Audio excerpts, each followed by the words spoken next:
سورۃ الانفطار جس میں 19 آیتیں ایک رکوع ہے۔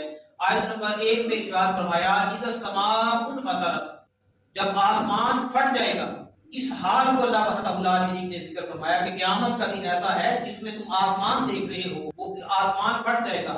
دوسرے مقام پہ ارشاد فرمایا وفتحت السماء وکانت ابوابا، آسمان میں دروازے بن جائیں گے۔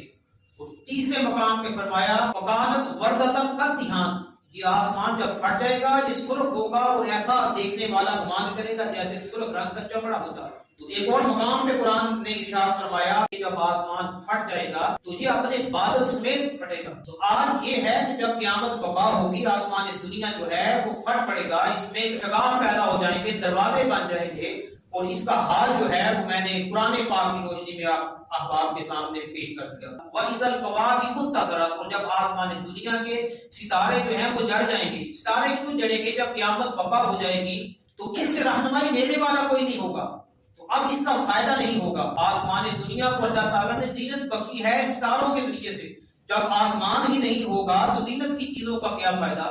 تو اس لیے یہ بھی جڑ جائیں گے کہ اس کو نابود ہو جائیں۔ وَإِذَا الْبِحَارُ فُجِّرَتْ، جہاں اللہ تعالیٰ نے ذکر خیر فرمایا جو سمندر ہیں ان کو بہا دیا جائے گا۔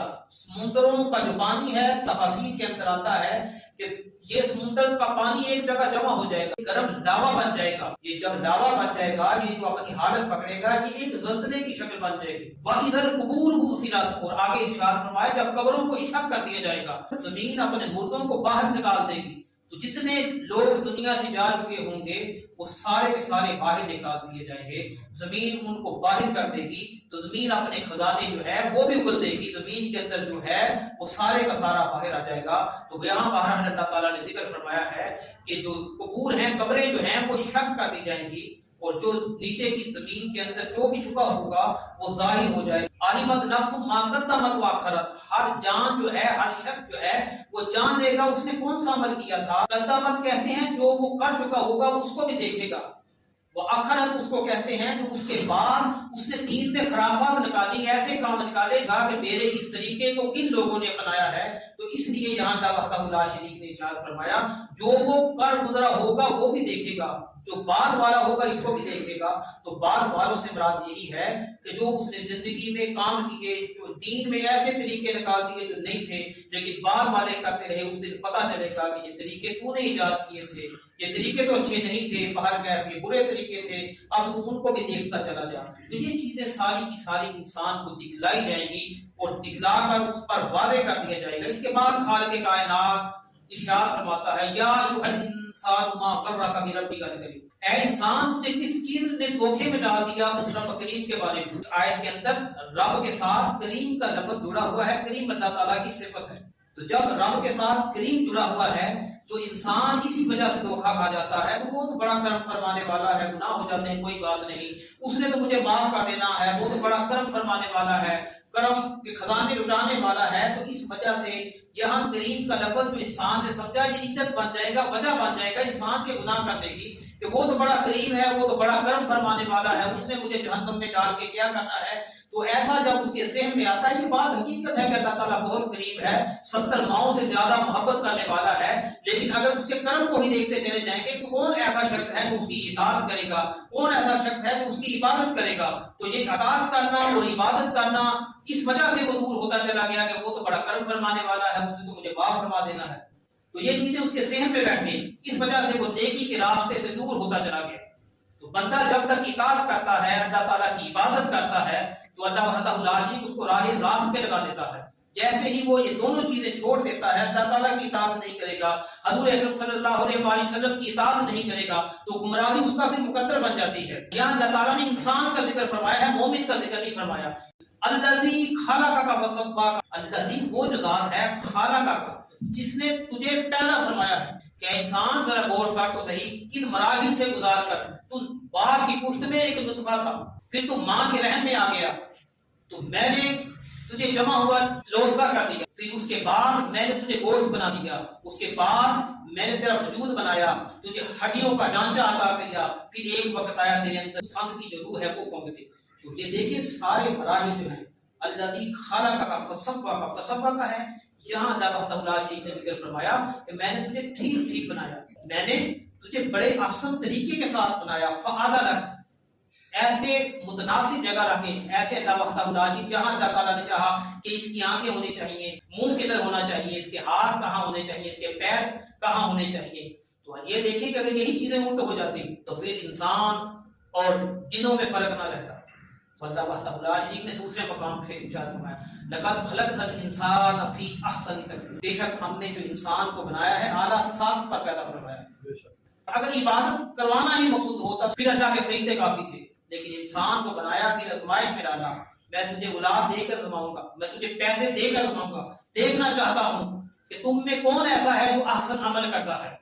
تو اللہ وحدہ لا شریک نے یہاں انسان کی تخلیق کا ذکر فرمایا اور اس کو بنانے کا ذکر فرمایا کہ میں نے تجھ کو کس طرح بنایا، ٹھیک ٹھیک بنایا، اور ایسے اعضاء سے مزین فرمایا جہاں تیرے اعضاء چاہیے تھے وہ میں نے پیدا کر دی. فی ای صورت ما شاء رکبک، پھر اللہ تعالیٰ فرماتا ہے جو بہتر شکل تھی وہ میں نے تجھے عطا فرمائی، جو میرے نزدیک تیری صورت ہونی چاہیے تھی وہ صورت میں نے تجھ کو دے دی، جیسی چاہی وہ عطا فرما دی. اب یہی وجہ ہے کہ انسان کو شکل پہ تنقید نہیں کرنی چاہیے. وجہ یہی ہے کہ اللہ وحدہ لا شریک نے تجھ کو جیسی صورت دی ہے وہ جیسی چاہی اللہ تعالیٰ نے وہ ہر انسان کو دی. حضور اکرم صلی اللہ علیہ وآلہ وسلم نے فرمایا چہرے پر نہ مارا جائے. آپ بات بات پہ بچوں کو تماچے مارتے چلے جاتے ہیں. تو وجہ یہ ہے کہ جس شکل پہ اللہ وحدہ لا شریک نے انسان کو دے کر بھیجا ہے اس خالق کائنات نے بڑے پیار سے بنایا ہے، تو کسی کے چہرے پر نہیں مارنا چاہیے، اعراض کرنا چاہیے، بچنا چاہیے. کہ چہرہ وجہ یہ ہے کہ یہی چہرہ ہے، یہی جبیں ہے. جب انسان یوں کھڑا ہو جاتا ہے کہ میں تو میں ہی ہوں، یہ تکبر کی علامت بن جاتا ہے. جب یہی چہرہ جھک جاتا ہے اللہ کے حضور سجدہ ریز ہو جاتا ہے. یہی وجہ ہے آدم علیہ السلام کو اسجدوا لآدم، آدم کو سجدہ کرو، تو اس کو حکم دیا تھا.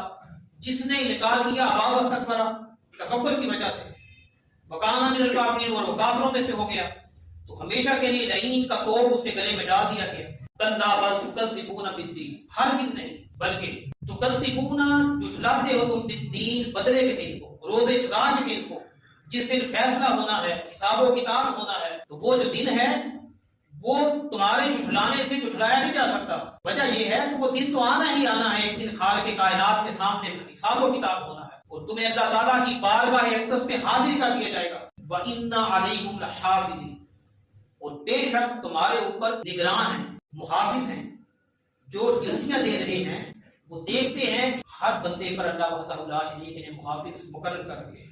کرامن کاتبین جن کو کہا جاتا ہے، کرامن، کرامن کہتے ہیں معزز ہیں، عزت والے ہیں، کاتبین کہتے ہیں لکھنے والوں کو. یہ جو محافظ فرشتے ہیں کرامن کاتبین جن کو کہا جاتا ہے، یہ لکھتے ہیں کہ اس بندے نے کون سی نیکی کی ہے، اس بندے نے کون سا گناہ کیا ہے. تو یہاں کا جو فرشتہ ہے وہ نیکی کو درج کرتا ہے، جو بائیں طرف کا ہے وہ گناہ کو لکھتا ہے کہ اس بندے نے کون سے گناہ کیے ہیں. تو کبھی کبھار ایسا ہوتا ہے انسان گناہ کا ارادہ کرتا ہے لیکن گناہ نہیں کرتا، تو یہ فرشتوں کو کیسے پتا چل جاتا ہے؟ تو ذہنوں میں ایک سوال آتا ہے، کبھی کبھار ایسا ہوتا ہے انسان نیکی کی خواہش کرتا ہے کاش میں یہ کام کر دوں، یا گناہ کا ارادہ کرتا ہے کہ میں یہ گناہ کروں گا، جب بھی وقت ملا یہ گناہ کروں گا، تو ان فرشتوں کو وہ بھی پتا چل جاتا ہے. تو سوال ذہنوں میں آتا ہے وہ انسان نے کیا نہیں ہوتا. تو وجہ یہ ہے کہ جب مومن نیکی کا ارادہ کرتا ہے اس کے وجود سے ایک خوشبو اٹھتی ہے جس سے فرشتے باخبر ہو جاتے ہیں.